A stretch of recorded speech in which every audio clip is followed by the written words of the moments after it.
Basicamente, quando a gente está falando de uma instalação fotovoltaica, a gente tem que se preocupar com relação à orientação e angulação da nossa instalação.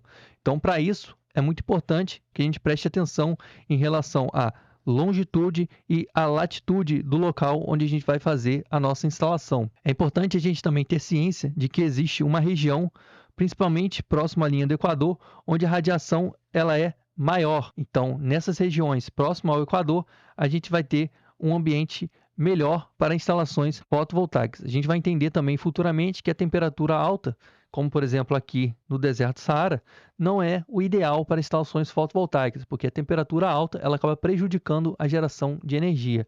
Mas, basicamente, nessas regiões mais alaranjadas, são as regiões onde a gente tem um grande potencial de geração de energia fotovoltaica. E aqui no Brasil, nessa região destacada aqui em amarelo, a gente tem basicamente aquilo que a gente chama de cinturão solar, que são os estados, né, que têm o maior potencial de geração de energia fotovoltaica. Então a gente tem uma área ali que se estende do Nordeste até o Pantanal, pegando o norte de Minas Gerais, sul da Bahia e norte e nordeste também de São Paulo, onde são os estados que têm, as regiões, né, dos estados que contêm aí o maior potencial energético. Hoje o estado de Minas Gerais é o principal gerador de energia fotovoltaica do Brasil. Bom, basicamente quando a gente vai falar da angulação, é importante a gente entender que quando a gente está no hemisfério norte, a nossa instalação fotovoltaica ela tem que estar apontada em direção ao sul.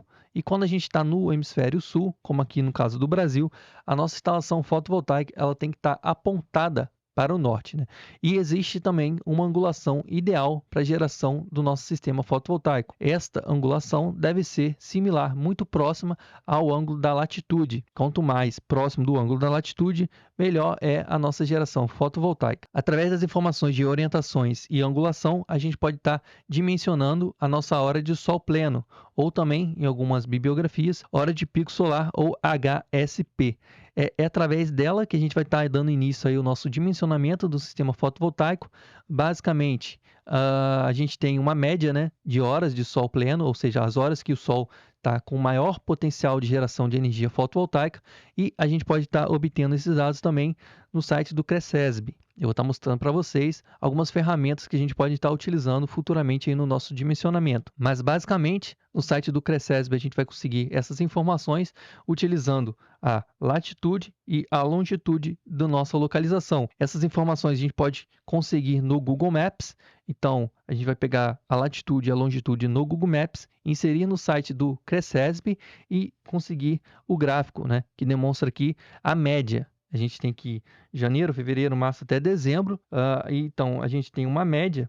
No caso aqui, como a gente vai estar fazendo uma instalação no continente, né, na cidade, no continente, a gente vai utilizar essa média aqui de 4,78. Essa é uma média anual de hora de sol pleno e é essa média que a gente vai utilizar no dimensionamento do nosso sistema. Quando a gente fala de sistemas fotovoltaicos, a gente precisa falar das perdas. Existem algumas perdas que são necessárias a gente levar em consideração. Como eu falei anteriormente, a alta temperatura ou calor excessivo, ele é prejudicial aos sistemas fotovoltaicos. Quanto mais calor for, quanto mais quente for o ambiente, a gente tem uma redução na geração de energia fotovoltaica. Por isso que em locais desertos, como o deserto do Saara, por exemplo, não é muito vantajoso a gente instalar módulos fotovoltaicos. Bom, além disso, a gente também pode ter perda pelo surgimento de hotspots, ou seja, pontos quentes, igual essa aqui da imagem, onde a gente tem o surgimento de pontos quentes. Geralmente esses pontos são causados por sombra, sombreamento ou algum defeito no módulo fotovoltaico. Por isso é bastante importante a gente fazer uma manutenção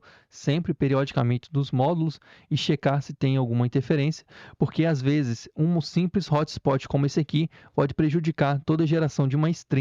A gente também tem as perdas, né, por sombreamento, sejam elas por residências próximas ou árvores. A gente também tem algumas perdas em relação ao sombreamento quando a gente tem a união de strings muito próximas uma das outras, como é o caso, por exemplo, aqui, onde a gente tem essa sombra resultando da proximidade entre a união dessas duas strings. E também temos as perdas por poeira, né, sujeira no caso. Quanto mais poeira tiver o ambiente, quanto mais sujo o módulo fotovoltaico estiver, pior. Então, basicamente, eu deixei aqui duas sugestões, né, para a gente poder estar evitando essas perdas. A gente tem aqui o uso de módulos fotovoltaicos half cell, ou seja, células partidas ao meio. Então, quando a gente tem a utilização desses módulos, uma parte que estiver sombreada, como é no caso desse aqui, essa parte dividida ao meio, acaba somente um lado onde está sendo sombreado prejudicado e o outro lado acaba conseguindo gerar, né, o seu potencial normal. E a gente tem também a utilização de diodo bypass. Esses diodos aí são ligados em paralelo e faz com que apenas a parte em que esteja sombreada seja prejudicada. Do contrário, se não fosse a utilização desse diodo bypass, toda a ligação desses módulos que tiverem em série seriam prejudicados, né, através da sombra que atinge apenas uma célula. Isso prejudicaria todo o módulo.